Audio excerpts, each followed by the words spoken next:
The Wild Tour in Brazil has been showcasing immense talent, and today we are highlighting one specific lane. Their team has been dominating through the entire tournament and they have been the solid backbone of every match. Who else other than B4 Esports Dragon Lane could I be talking about? Say hello to ySacer and carli, as they're going to teach us the following: how to abuse Xayah and Rakan's power in lane, snowballing from that, finding the perfect angle for an engage, and how to turn Xayah into an offensive monster of a champion.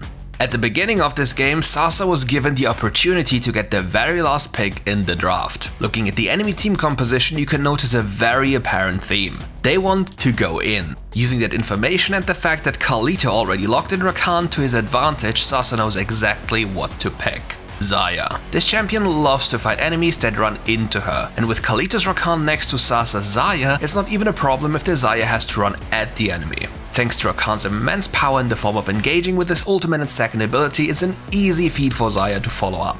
Now let's briefly talk about the unique interactions between those two champions and how they help B4 Esports on their way to victory. Rakan's third ability grants Xayah an increased shield compared to other targets, and whenever Xayah uses her second ability while being close to the Rakan, its effect is also transferred to the Rakan player. Taking that into consideration makes it really dangerous to fight them on level 1. Thinking about this, what about trapping or fighting the enemy in the early game? Exactly that Xayah is taking advantage of. The Lucian makes a crucial spacing mistake and disrespects the relative engage range of B4 Esports Dragon Lane. As carli's grand entrance hits Xayah's Lucian, ySacer immediately activates his second ability, Deadly Plumage. This forces Lucian to skill and use his third ability to escape certain doom. With that done, Xayah lost any possible agency in his own lane. Never disrespect Xayah and Rakan's early game. You'll regret it. Why though? Xayah's second ability functions as an attack speed steroid that increases her and Rakan's attack speed while adding bonus damage to every single hit. Therefore, looking for swift and aggressive early game plays is something this duo loves to do. Give it a shot and walk into the brush closest to the enemy tower and wait there to pounce the enemy. That is the most powerful Xayah and Rakan level 1 play. Exactly that carli and ySacer aim to do. But sadly Xayah had a little accident at the shop and lost valuable time and got there a little bit too late, but the play still worked out as originally intended to. Using such aggressive plays enables you to establish a massive HP differential between you and the enemy laners. In this case, Xayah's fight capabilities have been significantly reduced and therefore he has to concede space. Knowing about this circumstance, ySacer moves up in unison with carli to zone the enemy from their gold and experience income. To make sure that this play is absolutely safe, note that Xayah briefly walks into a river to place down vision in order to secure their tyranny in lane. This tyranny finds its apex as ySacer and carli made the conscious decision to wait with pushing the wave until the allies were close enough to initiate a dive. The cannon now tanks the tower and the dive begins. In this scenario, pay close attention to Xayah's movement. She walks closer to the enemy champion as she waits for Rakan to initiate the play. She doesn't want to tank the tower, so she has to be patient. With carli's Rakan being in the game and able to use his mobility well, he tanks as long as possible while Xayah is allowed to freely damage both Lucian and Braum. Another important note to add here is the fact how they juggle the tower aggro. The first person to attack an enemy champion on the tower will get attacked by the tower. After that person dies or leaves, this aggro is transferred to the closest champion who has just attacked. Thoughtful, clean, and perfectly executed. Now all that's left is getting back to the base and spending your gold.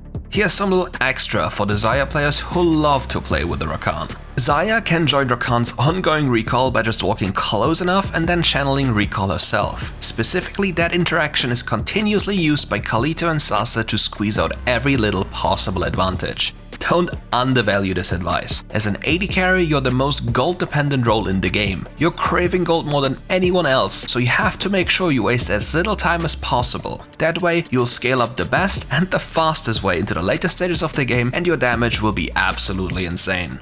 As the Herald charges into the tower, Gon tries to use Yi's first ability Alpha Strike on it to deal additional damage. However, getting too close to Xayah comes with a certain level of risk. Xayah has multiple layers of defense. Systemically, she has Flash and Exhaust, which are great in any kind of scenario, but especially into assassins or anything that wants to jump you.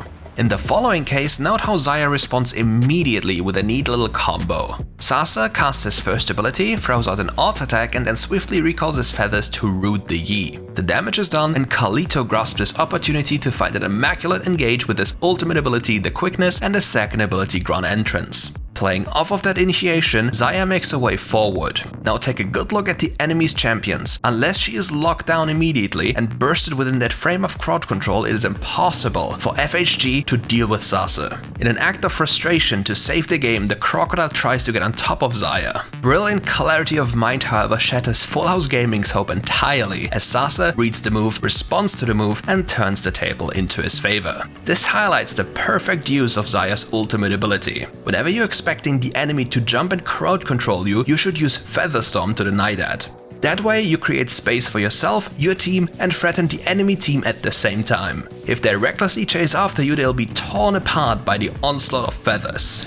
And if it ever got risky, there are still the previously mentioned multiple layers of defense in the form of flash and exhaust. With the fight over, it's time to reap the well-deserved rewards. The inhibitor tower is taken down and the never-ending pressure on that Baron lane is going to stream into the enemy's base.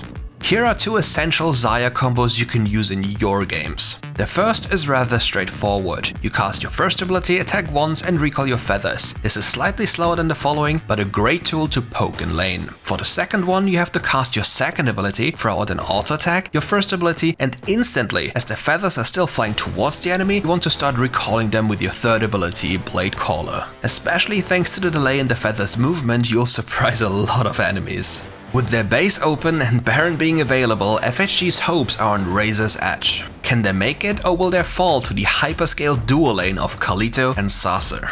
The fight unfolds and Carlito showcases why Rakan is such a dangerous support. Casting the quickness to gain more movement speed and then using the ground entrance into the enemy team make up for the perfect engage. In order to save his team, Thai throws his glacial fissure towards the rest of B4 Esports. Ysacer is zoned for a brief moment by this, but covers up Xayah's signature weakness in terms of mobility with the Protobelt enchantment to close the gap. Thanks to that enchant, you can be more aggressive and you gain the ability to change the angle for your Blade Caller in high-pressure situations. As Morgana intervenes to stop Carlito's and Ysacer's deadly onslaught, they prove great situational awareness and take a step back. A brief moment later, every threat for the Xayah is gone and she can change gears. Xayah isn't only a purely defensive champion. No, that's just a typical way of playing her. What you see now is Ysacer's way of piloting Xayah. While the enemy is trying to retreat, Ysacer casts Featherstorm and flashes towards the enemy team. Laying out a carpet of feathers forces FHG to run into different directions, or else they'll be torn apart like Lushkinya's Morgana. Always keep track of your feathers, memorize their position and force the enemy to move away from them. That way you can easily isolate targets and remove them from the game. If however they don't respect your feathers, you will immediately destroy entire teams by tapping just one ability. Baron in the back, Baron lane inhibitor taken, and nothing else on the map, it's time for Ysacer to end the game. Making up for Xayah's key weakness in the form of mobility, Rakan closes the gap for Xayah while she is utilizing the Protobelt enchant at the same time. Charmed and nicely grouped up together, Ysacer is able to unleash his wrath and throws feather after feather to ruin FHG's dreams.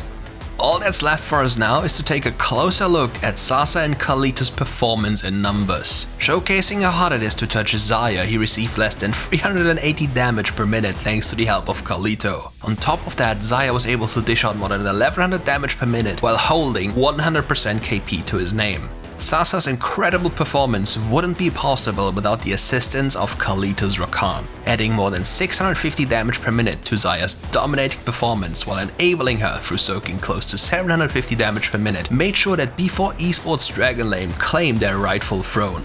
You also rarely get to see a Dragon Lane that holds 100% KP throughout the game. Not just any Dragon Lane can do that, but B4 Esports surely can. And with them ascending as we speak, what comes next? Find out and tune in into the next games in the Wild Tour Brazil. Where do you find the schedule? Check out the following links. Thanks for watching and see you soon for more WRE content.